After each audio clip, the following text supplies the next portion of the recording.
Mirëmëngjes dhe mirë se vini në emisionin tuaj të përditshëm. Zgjohuni me ne. Data sot shënon 5 shkurt dhe ne si çdo ditë të kthehemi pas në histori, art dhe kulturë.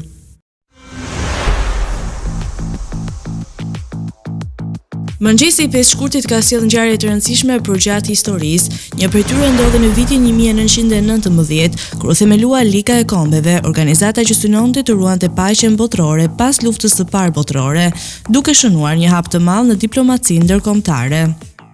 Por historia nuk ka qenë gjithmonë e ndritur. Më 5 shkurt të vitit 1994, tregu i Markalës në Sarajev u shndrua në një skenë tragjike kur një prell e lëshuar gjatë luftës së Bosnjës vrau 68 persona dhe plagosi mbi 140 të tjerë.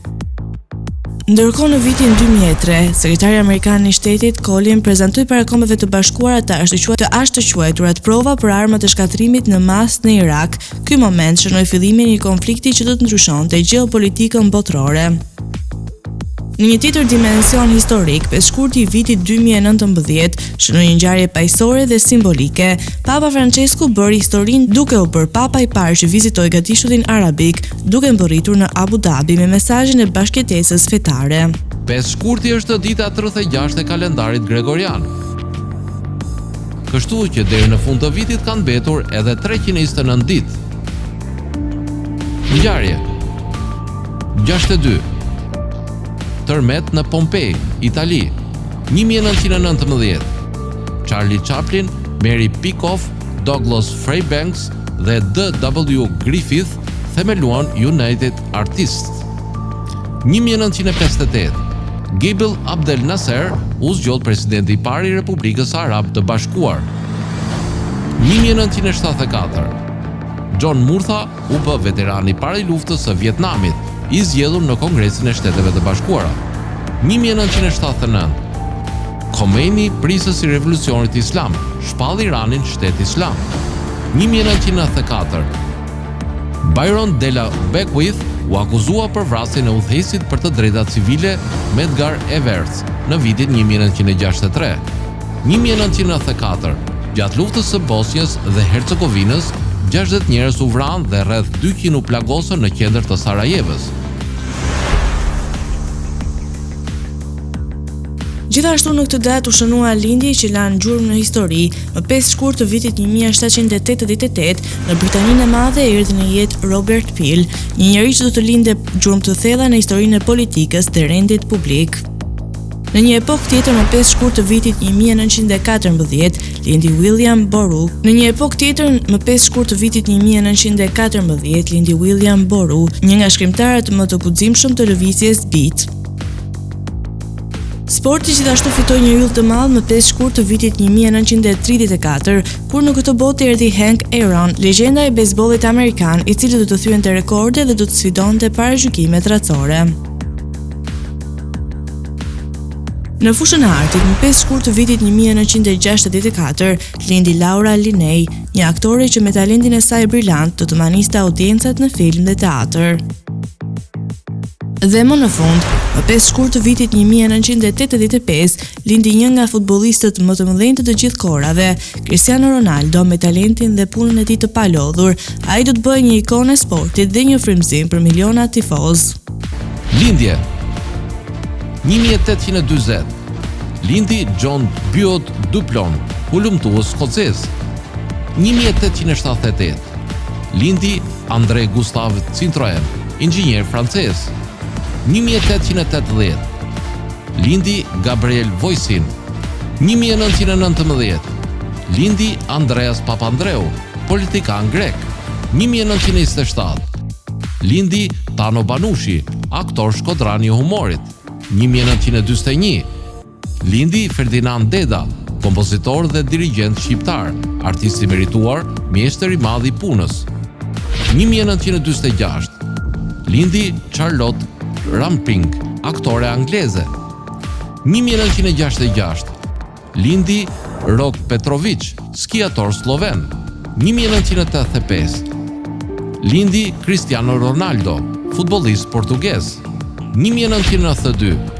Lindi Neymar da Silva Santos Jr., futbollist brazilian.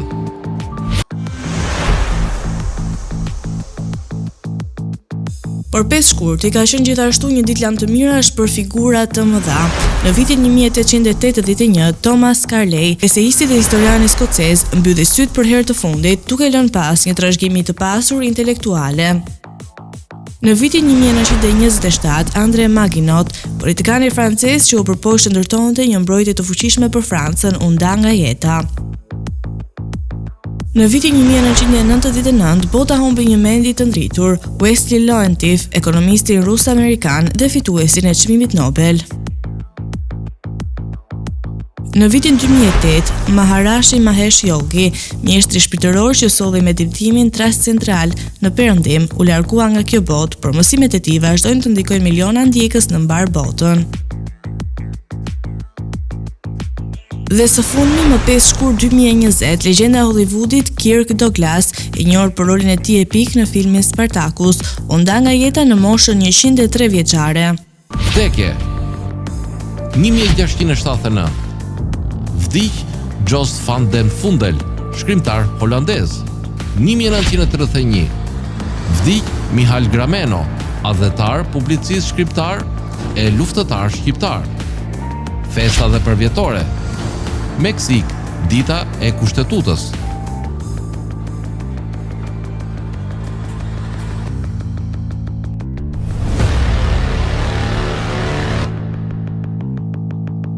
Tani u të ndiqni rubrikën Edhe shëndeti.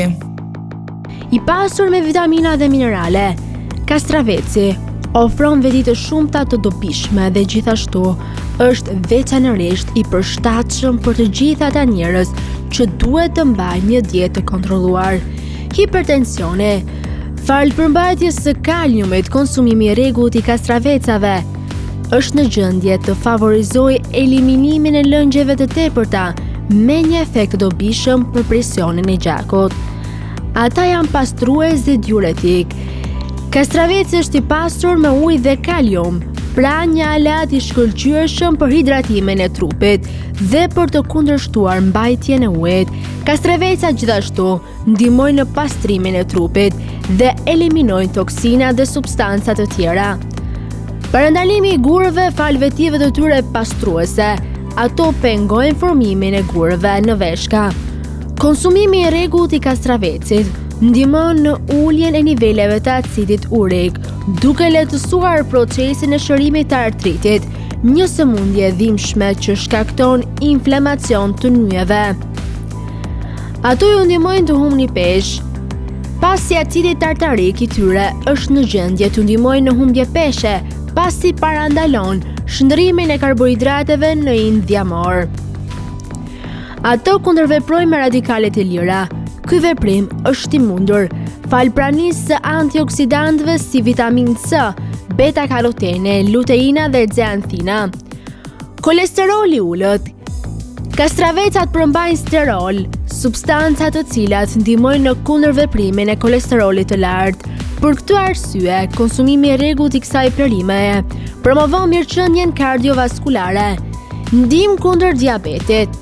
Kastraveci nuk ka fare karbohidrate dhe është i pasur me fibra dhe për këtë arsye ai ndihmon për të mbajtur nivelin e sheqerit në gjak të ulët, shumë e dobishme në rastin e diabetit. Zbut dhimbjet e kyçeve. Ai gjithashtu ndihmon syt tuaj. Vënia e kastravecit mbi sy është diçka që ne shohim shpesh në qendrat e bukurisë, por ka një efekt mjaft pozitiv tek syt. Kastraveci ndihmon kundër diabetit, ul kolesterolin dhe kontrollon tensionin e gjakut. Lëngu i kastravecit përmban një hormon që i duhet qelizave të pankreasit për të prodhuar insulinën, e njohur për të mirat që sjellin pacientët me diabet. Kërkimet kanë treguar se ata përmbajnë dhe një përbërës që ndihmon në uljen e kolesterolit. Kastravecat përmbajnë shumë fibra, kalium dhe magnez. Këta përbërës veprojnë për rregullimin e tensionit të gjakut. Ndaj kastraveci është i mirë për trajtimin e tensionit të ulët, por edhe të lartë të gjakut. Ata përmbajnë vitaminat A, B, C, K, si dhe minerale si mangan, bakër, kalium dhe magnez, që janë të rëndësishëm në krijimin e një sistemi imunitar të shëndetshëm. Dhe kur trupi dhe sistemet imunitare janë të shëndetshme, shpesh kjo reflektohet në flok, thonjë dhe lëkurën tuaj. Përveç kësaj, ato janë të pasura me silicë, e cila është e nevojshme për zhvillimin e indeve të forta lidhëse të shëndetit. Përmbajtja sulfurike është gjithashtu çelësi për të ndihmuar arritjen e flokëve të shpejtë dhe të fortë. Sipas një artikulli të botuar, sulfuri ka aftësinë për të formuar lidhje të forta që kontribuojnë në flokë të shëndetshëm. Përmirëson tretjen. Si të përmendëm në fillim, kastravecat përmbajnë nivele të larta të ujit dhe fibrave. Së bashku, këto dy lëndë ushqyese thelbësore ndihmojnë në lëvizjen e ushqimit në trupin tuaj, duke promovuar bakteret e mira në zor, që të rregullojnë lëvizjen e zorëve dhe duke parandaluar kapsllokun. Kujdeset për shëndetin e zemrës tuaj. Është e njohur gjërësisht se nivelet e kaliumit ndihmojnë muskujt, nervat dhe veshkat për të filtruar gjakun, dhe si rezultat ndihmon që zemra të lëvizë gjakun e pastër dhe të shëndetshëm në mënyrë më efikase. Në të kundër, ulumtimi ka gjetur se kaliumi shumë i vogël mund të kontribuojë në sëmundjet kardiovaskulare.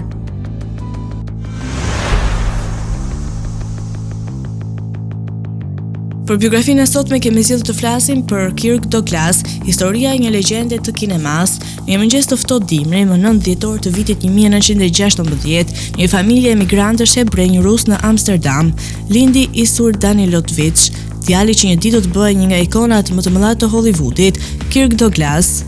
Fëmijëria e tij nuk ishte e lehtë, rriti në varfëri të mëdha mes një familje me 6 motra dhe një babai që punonte si shitës i skrapit, por që në vogëli, Kirk tregoi një shpirt luftarak dhe një pasion të pashuar për artin e të folurit.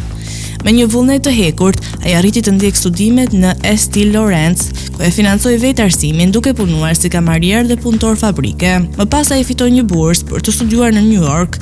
Ishte pikërisht këtu ku takoi një nga mikeshat e tij më të mira, një aktore me emrin Lauren Bacall, e cila më vonë do të ndihmonte të hynte në Hollywood. Gjatë luftës së dytë botërore, Kirk Douglas u bashkua Marinas Amerikane dhe shërbeu me nder, por pas luftës ajo kthye te pasioni i tij i vërtet, aktrimi. Në vitin 1946 ai debutoi në filmin The Strange Love of Martha Lovers për krah Barbara Stanwyck, një rol që hapi dyert për një karrierë që do të zgjasë mbi 7 dekada. Ishte viti 1960, ai që e ktheu në një legjendë të pavdekshme. Në këtë vit, Douglas prodhoi dhe luajti rolin kryesor në Spartacus, një film epik që jo vetëm e bëri atë një ikon botërore, por edhe theu listat e zeza të Hollywoodit, duke punësuar skenaristin Dalton Trumbo, i cili ishte ndaluar për shkak të bindjeve të tij politike. Ishte një akt guximi që ndikoi thellësisht në industrinë e filmit dhe ndihmoi në fundin e epokës së Hollywood Blacklist. Në jetën personale ai kaloi një martesë të lumtur me Anne Boydens, me të cilën qëndroi martuar për mbi 65 vjet, një arritje e rrallë në Hollywood. Nga martesa e tij erdhën dhe fëmijë të suksesshëm, përfshirë aktorin e njohur Michael Douglas, i cili ndoqi gjurmët e të artit në kinematografi. Edhe pse Douglas posoi një goditje në tru në vitin 1996, ai nuk u dorëzua kurrë, vazhdoi të shkruante libra, të jepte intervista dhe të shijonte dashurinë e familjes deri në momentin kur u nda nga jeta më 5 shkurt të vitit 2020, në moshën 103 vjeçare.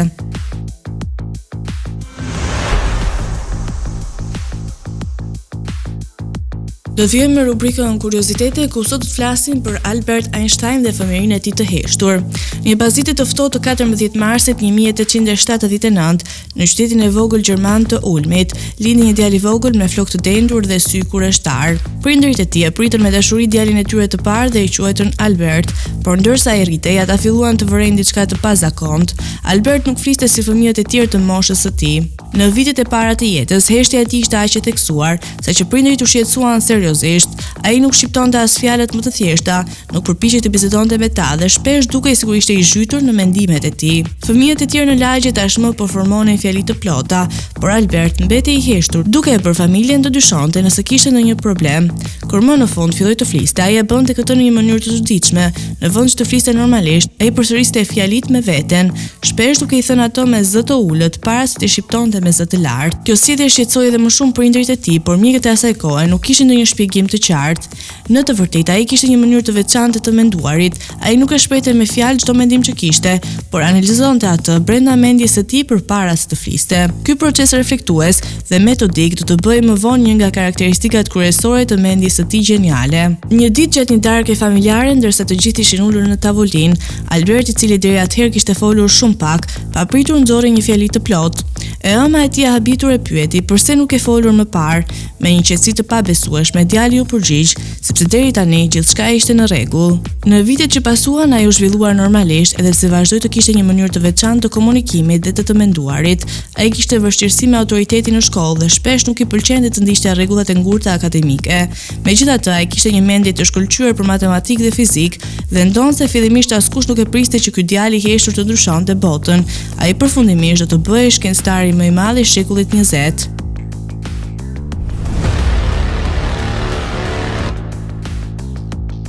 Tani ju të ndiqni parashikimin e motit për territorin shqiptar. Territori shqiptar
Tani ju të ndiqni parashikimin e motit për territorin e Kosovës.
Të nderuar teleshikues, kemi arritur në fund të emisionit edhe për ditën e sotme. Bashkë do të rishihemi sërish nesër në po të njëjtën orë. Deri atëherë, mirë takofshim.